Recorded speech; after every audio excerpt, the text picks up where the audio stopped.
Hello everybody, this is Iceblood. Welcome back. Y'all know what this is. It's A Realm Reborn. Now I decided, I didn't really debate all that long on which of the two MMOs I really wanted to focus on for this year, since I'm basically relaunching my channel again. I decided on this one primarily because, it's newer. Now here's the thing. I actually had to pick up a new account since last video. I had to remake Mr. Shivara here. Hey there, Elion. How you doing?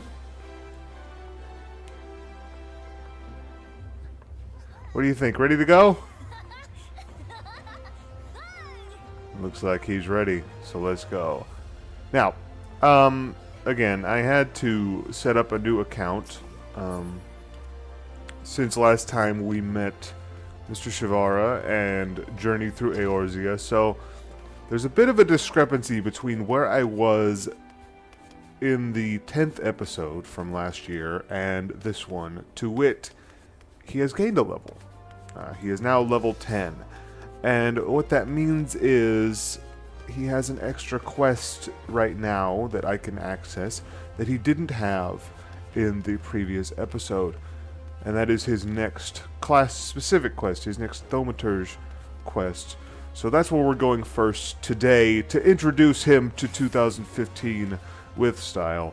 We're going back to, let's see if I can test my memory there, Arzanath Ossuary? Let's see if I'm right. Honestly, I can't pronounce half the crap in this game. Arzanath Ossuary, look at that. I think I was correct. Alrighty, so let's see our guildmaster and what he has in store for us.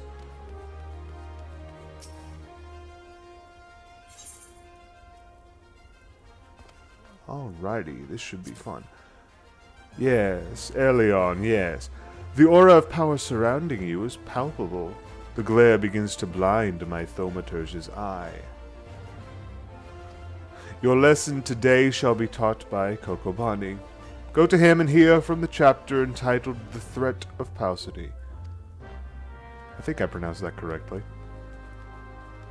Kokobani! Aha! So, Elion, you've come to learn at the foot of the third eldest brother, have you? I promise you, however, your education shall not be third-rate. Let us read from the second chapter, shall we? Are you settled? No last-moment trips to the privy? Very well. The threat of Paucity. Ah, how magnificent the ruthless power we wield. Flame devours, ice entombs, and lightning courses through the stricken bodies of our foes. But oh, such desperation when the wellspring runs dry. Flame sputters out, ice melts into slush, and lightning sparks no longer. Know you this threat, and mind you the limits of your mortal vessel. A terrifying thought, isn't it? A Thaumaturge who has exhausted his arcane reserves is not but a man with a stick and a funny hat. For we mages, you may as well equate the etheric energy flowing through our veins with our very lifeblood. Should a battle find us lacking in this precious resource, we are as good as dead. Controlling the expenditure of your power requires an understanding of etheric balance. The scales can tip in one of two directions, astrally or umbrally. When your mind and spirit lean in an umbral direction, your thaumaturgy is affected by a state known as umbral ice. The potency of your spells is diminished, but they also require less energy to invoke. On the other hand, a thaumaturge in the astral fire state will find the potency of his incantations enhanced, but at a greater cost to his etheric stamina. Now, with the concepts of etheric balance and efficient casting foremost in your mind, I bid you go forth and slay 8 Efts. Pray do your best to stay alive. It reflects badly on me when the mauled corpse of one of my pupils is returned to the ossuary. Alrighty. So, something that I have noticed is primarily, my use of post-commentary for these videos sometimes causes a problem when I'm doing a lot of reading, because as you saw there, I did kind of, misjudge the time that I gave myself when I actually recorded this footage. And I've thought about doing live commentary to kind of fix that problem. Okay. Just checking something there. The thing about that is that since an MMO is rather unique in the sense that I can't redo without restarting the entire character, I want to make sure that a misstep or a mix-up in the commentary doesn't cause any footage to become useless. Now I know that it could just be a situation where I need to let go of my perfectionism and just, acknowledge, okay, I need to check this. And I'm not going to read out his stuff because I'm pretty sure I've covered this before, but just not on this file.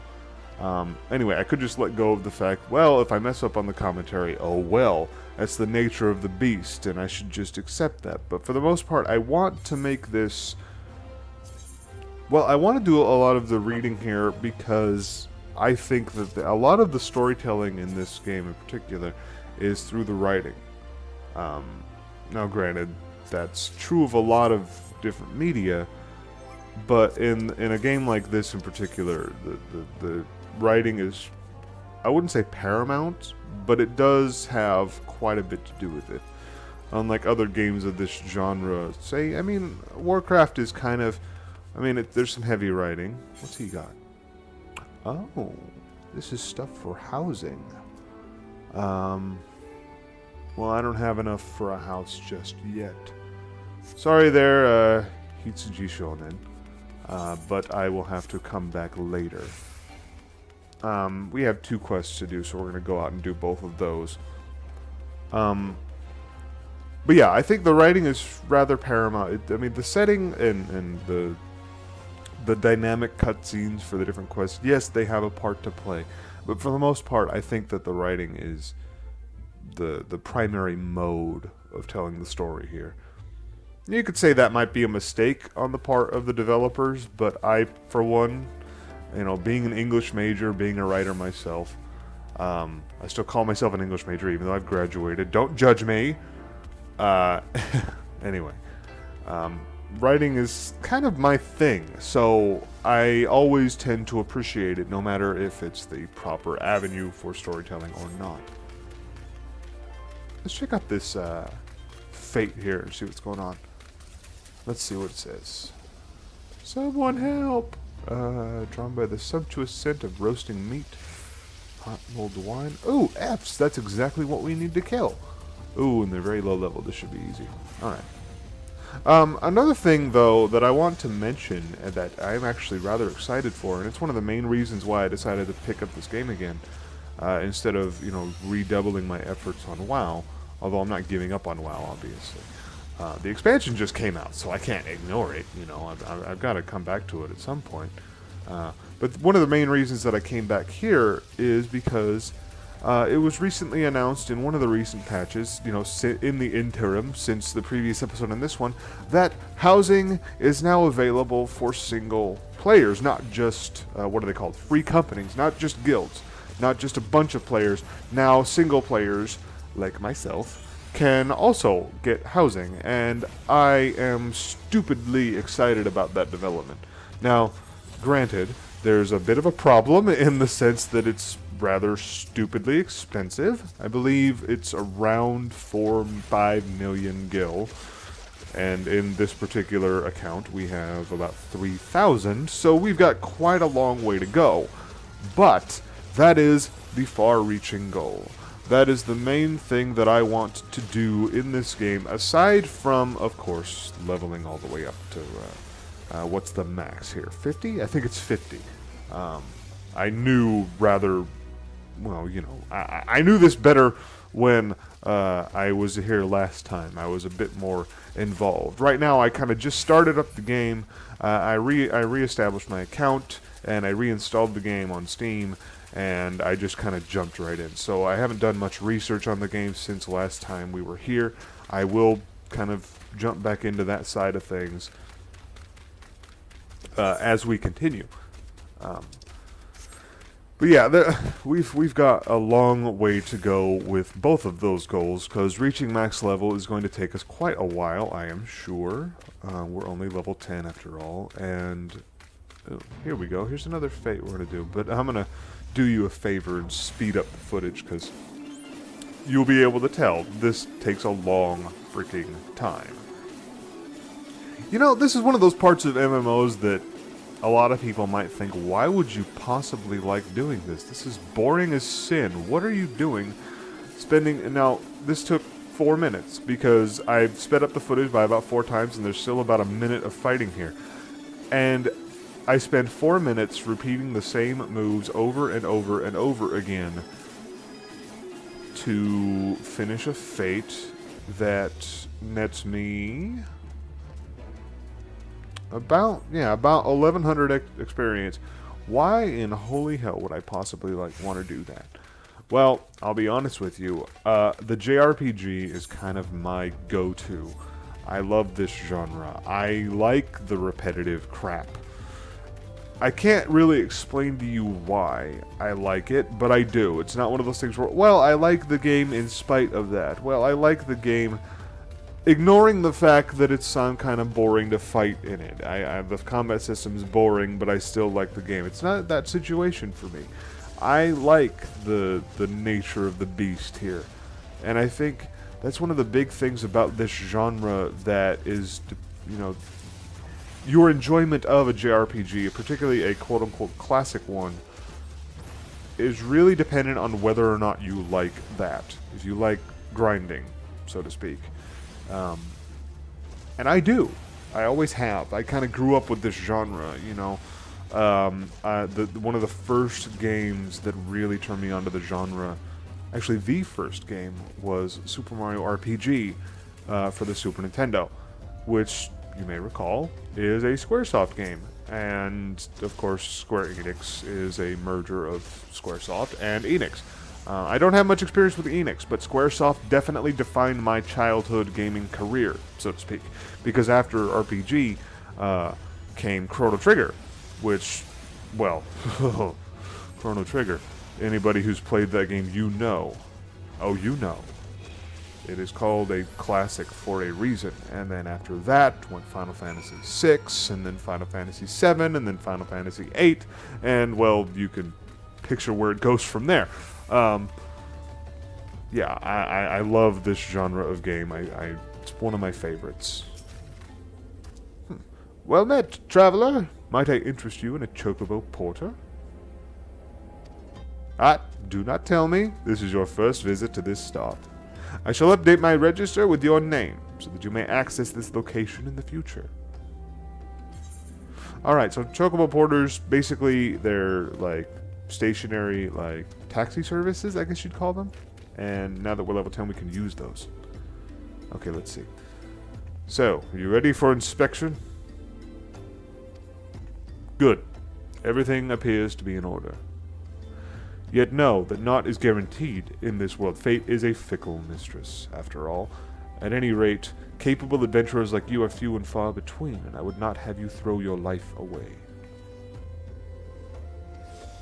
I've had to bury too many comrades, who brush aside cracks in their hauberks and dints in their helms. No matter what you face, do not disregard the importance of gear. Alright. Well, I'd like to have a shield, but that's for gladiators and paladins, and we're not going to do that with this guy, so we'll ignore that. Now, this is the next leg of the main scenario. But what we're going to do is actually teleport back to Ul'dah and talk to our guildmasters, because, as you might have seen, the reward for this Thaumaturge quest is a piece of new gear, so... And I think it's 2, actually. I think we get a new weapon and a new piece of armor. So, I think that would... Maybe it's not more important than the main quest, but it will definitely help us out, so I want to focus on that one a little bit. So, I think for the rest of this video, what we're going to do is I'm going to turn that one in,